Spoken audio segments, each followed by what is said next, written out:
Hello guys, this is Ason's Adventures once again, and now we are here in Camrose. We're passing Camrose after the Pleasure Island that we went fishing for today. Camrose is a city in central Alberta, Canada, amid some of the richest farmland in the prairies. It is a relatively small city which grew up along a railway and now grows along highway. The area around Camrose was first settled by Europeans in around 1900. At that time, the nearby settlement of Wetaskiwin was a major center of pioneers. Typically, it was the last stopping off point before they set out in search of nearby land. The site that was to be Camrose was about a day's journey from Wetaskiwin along the railroad, which made it a popular place on the route of pioneers. Soon, businessmen and other settlers arrived to stay. The settlers came primarily from Scandinavian countries such as Norway and Sweden, and many settlers also came from the United States. Settlers means the people who first arrive and stay in Camrose. At that time, the settlement was known as the hamlet of Stoney Creek. In 1904, Stoney Creek began receiving mall service. Its first businesses began to open, and its first Royal Canadian Mounted Police officer, Constable Smith, arrived. On May 4, 1905, the settlement was incorporated as the village of Sparling, named for Reverend Dr. Sparling of Winnipeg.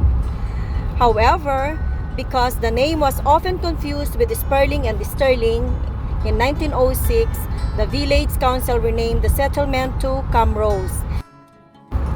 There is no factual evidence about the reason for the choice of the name Camrose, but it is generally thought that it was named after the village of Camrose in Pembrokeshire, South Wales. In December 1906, Camrose was incorporated as a town. In 1906, Camrose opened its first newspaper, the Camrose Mail, which was replaced in 1908 by the Camrose Canadian, which was published until 2018. In May 1907, it spent $10,000 on its schoolhouse. In October 1907, men from Alberta government telephone set up Camrose's first telephone exchange, and by 1908, about 50 residents had telephone access. 1911 saw the construction of Camrose's first power plant. Camrose became a city on January 1, 1955. By 1958, Camrose had converted the old post office into the new city hall. In 1954, however, Camrose has sold that old town hall to the federal government, so in the interim, the city council met for almost 3 years in the hall of the local Methodist church. Camrose has continued to expand even as the significance of the railroad waned. It is now stretching out along Highway 13 and is becoming a major stop for travelers along that road. With the advent of the Big Valley Jamboree, in Camrose it has become even more oriented towards tourism and hospitality. Camrose had a population of 19,333 in 2020. The population of Camrose increased 0.14% year over year and increased 2.07% in the last 5 years. Estimates of the number of people living in a municipality, including Canadian citizens and immigrants as well as non-permanent residents. Camrose offers top-notch health, education, protective and community services, and programs along with exciting recreation, arts and culture opportunities. They have museums, art center, 38 kilometers of paved trails, 18-hole golf course, 3 indoor arenas, aquatic center with water slide. Located in East Central Alberta, Camrose and District Support Services is a partnership between the province of Alberta, the city of Camrose, Camrose County, and the villages of Boff, Bittern Lake, Edberg Hay Lakes, and Rosalind.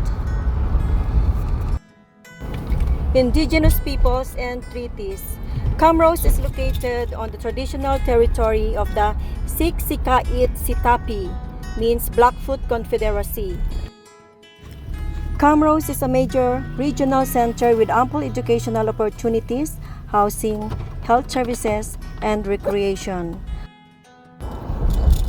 In the heart of Alberta, the city's transportation needs are served by 5 highways and 2 railways. Camrose is the home of a modern hospital with full emergency services, operating facility, and several medical specialists. Educational institutions range from play schools to the University of Alberta Augustana campus. Camrose is a warm and friendly city made up of people just like you who look forward to welcoming you to share this beautiful city. The City of Camrose economy. When entrepreneurs plan to start or expand their business, they look for a place like Camrose. Camrose is an economic oasis and success story. One of the few Alberta communities not driven by oil and gas, Camrose's diversified economy grew steadily even during Alberta's recent economic downturn. Camrose is a key service and shopping hub for the eastern Alberta region. Located 95 kilometers southeast of Edmonton and home to over 18,700 residents, the city's trading area exceeds 150,000. Oil and gas expanding drilling and exploration operations throughout the region mean a greater foundation for the oil and gas industry in Camrose. As such, a large number of companies are involved in the oil and gas service industries. These companies provide goods and services for exploration and also to the production and delivery side of the industry, resulting in high industrial concentration within the city. Camrose is known colloquially as the Rose City due to the large number of wild roses which grow in the surrounding parklands. Developed to withstand the Alberta climate, the Camrose rose was introduced to the city in 1995. Local rose grower Jerry Trowie bred and planted a variety of rose to honor his birthplace. There are 24 daily buses from Edmonton to Camrose. Traveling by bus from Edmonton to Camrose usually takes around 1 hour and 27 minutes, but the fastest Red Arrow motor coach bus can make the trip in 1 hour and 9 minutes. The City of Camrose is offering a range of grants and funding to various community organizations. The City of Camrose is a perfect balance of urban and rural environments. There is always something to do. Many festivals, special events, attractions, and recreation and leisure opportunities. Camrose has it all. The Community Services Department is responsible for the ongoing operations and maintenance of the recreation and sport facilities, the Camrose Golf Course, the Arts Center, parks and open spaces, cemeteries, and trail system within the city of Camrose. Community services offices are located in the Recreation Center in Rudy Swanson Park. There is a Centennial Museum in Camrose. The museum was officially opened July 1, 1967 and has been a favorite destination for visitors of Camrose. This museum is home to thousands of artifacts. There is no admission charge, but donations are greatly appreciated by the city. Camrose has a great recreational facilities such as Aquatic Center, Chuck McLean Art Center, Camrose and District Museum, Camrose Community Center, facility bookings, fees, golf course, ice rinks, indoor walking track, outdoor gym, outdoor rings and toboggan hills, parks, playgrounds, recreation center, sports fields and courts, Stoney Creek Center, and trails. I hope I gave you some information about Camrose, guys, and please subscribe to my channel. Thank you very much. God bless us all. Bye.